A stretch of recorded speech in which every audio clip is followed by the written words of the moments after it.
What if the greatest civilizations weren't lost in time, but instead were buried beneath your feet? What if the earth itself is only a crust and something older watches from underneath? Today on Magazine Monday, we descend. Greetings, legendary readers. Welcome to Larry's Legendary Library, where we explore science fiction and fantasy and the deeper wonder within them. For March, I want to look at epic worlds. We're not traveling across the stars today. We are going down. Today, we're going to look at two stories, The People of the Pit by A. Merritt and The Cavern of the Shining Ones by H.K. Wells. Both of these, I'll put links in the description.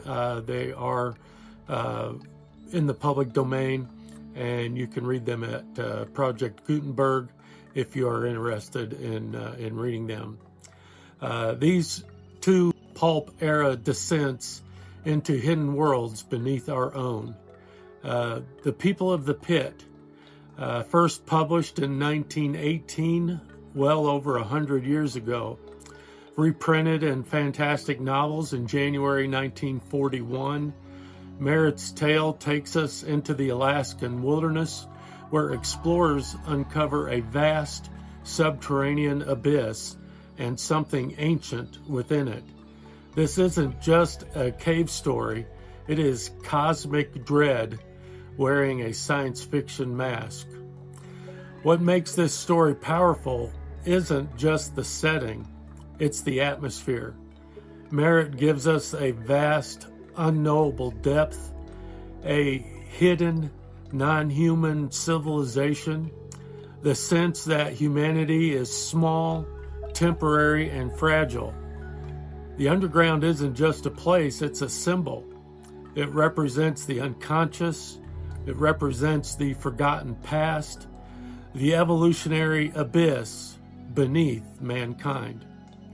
This story in the taxonomy is wonder, its pressure, and its philosophy. The question isn't just what's down there, it's what if we were never meant to know. The second story, The Cavern of the Shining Ones, we move to H.K. Wells, writing in the early 1930s. This was first published in Astounding Stories in November 1932. Here, explorers again encounter a hidden subterranean civilization, this time in the Mojave Desert, and the tone shifts. The Shining Ones are advanced, they're luminous, they're almost ethereal. And suddenly the underground becomes less purely horrific and more mysterious. Where Merritt leans more into dread, Wells leads into revelation. The story explores themes of power, identity, and humanity's resilience against overwhelming odds.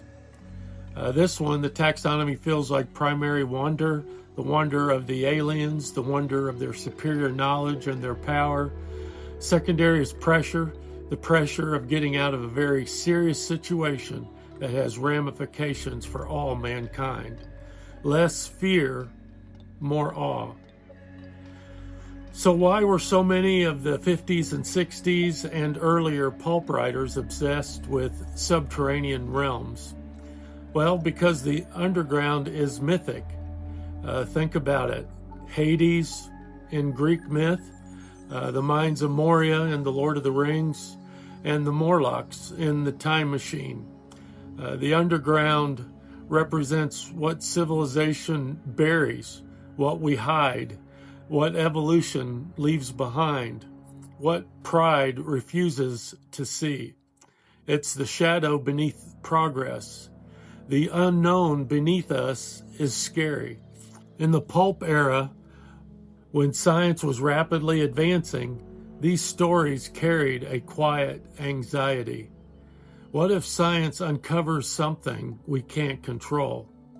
These are both epic stories, but epic in different directions. One says, "Beware the abyss, you are nothing." The other says, "Beware the abyss, you are our livestock." So what still works today? These stories are nearly a century old or over a century old, but what still works? Well, the scale is incredible. The atmosphere in both stories is incredible. The sense that Earth is not fully mapped, the humility that we have as humans. In a time when we've mapped oceans and walked on the moon, the underground still seems mysterious. And that tells us something. We crave hidden worlds because we suspect that reality is much deeper than it appears. And maybe that's the deeper wonder of subterranean fiction. It reminds us that the surface is never the whole story. Not in geology, not in history, not in humanity, and maybe not even in ourselves. There is more beneath. If you've read either of these stories, I'd love to hear your thoughts. Do you prefer your hidden civilizations dark and dreadful, or do you prefer them powerful and antagonistic? And what other underground stories shall we descend into next? Until next time, thanks so much for watching, and keep exploring the deeper wonder.